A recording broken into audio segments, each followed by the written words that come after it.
Hey guys, Jesse here, and welcome to my very dirty workstation. This is part one of my HG Mark II Revive prototype series, my work in progress here.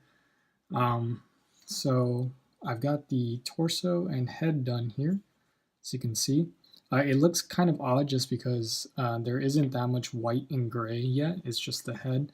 So once the arms are done, it'll look it'll start to come together a little bit better. But basically, the scheme I'm going for here is all the red goes this orange, and I'm trying to get sort of a, I guess, construction worker orange, if that makes sense.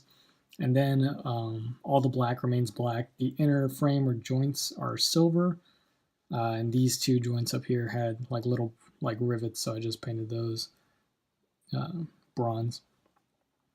And then the blue, sort of like this blue, is a combination of white and gray, as you can see on the head.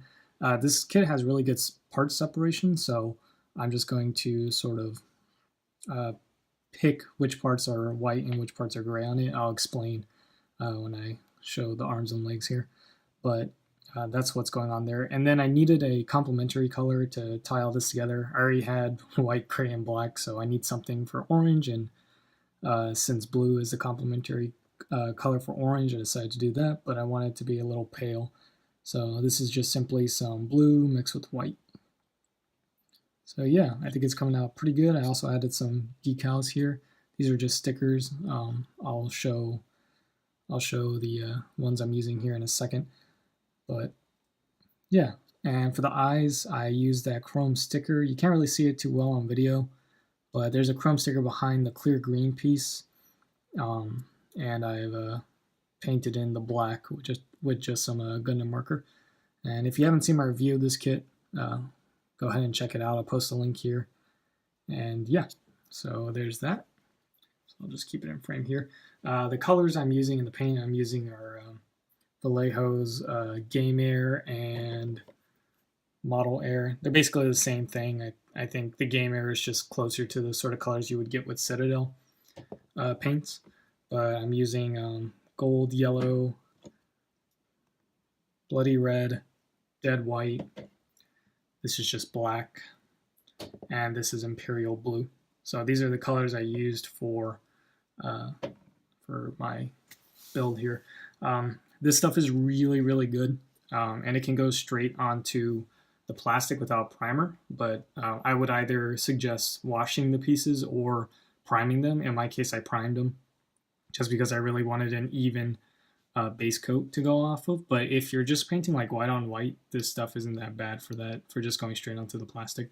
Problem is, this stuff is kind of expensive. It's imported, I think, from Mexico or Portugal or something like that. But yeah, it's pretty expensive for such a small bottle.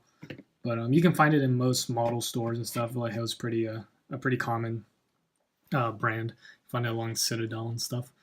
But yeah, I'm pretty pleased with how everything's coming out. It's a really nice, smooth finish, and I'm liking the colors. Again, it does look kind of strange since there's not enough white or gray on here yet. So I'll freely admit that. But just taking a look at the arm, what I'm going to do here is, like, since this piece is separate, the sounds of Detroit. Anyways, since this piece is separate from the um, shoulder here, like, I'm going to paint this part gray and this white. This back part's going to be gray and this is going to be white, and I'll probably make the handguard gray. And since this is like prototype colors, what I plan to do is everything on the right side is going to have like an orange stripe. So this is going to have a orange stripe that goes around the wrist here. And for example, like this leg, I plan to put an orange stripe here, because usually when dealing with mechanics and putting things together, when you're looking at engineering drawings, the parts usually have some way of determining left or right side. And being an engineer, I guess you can take my word for that. I don't know, but the point I'm trying to make is, since I'm sort of imagining this as a prototype, as if a mechanical engineer were putting it together, it would be very helpful to have the parts labeled left and right. So everything on the right is going to have an orange band to indicate that. least for the limbs. Stuff like this, I mean, it's symmetrical. It would be one piece. For the decals, I just have some leftover ones for my girlfriend's build of the MG Wing Zero. They're a little large, but as you can see, they actually fit quite well.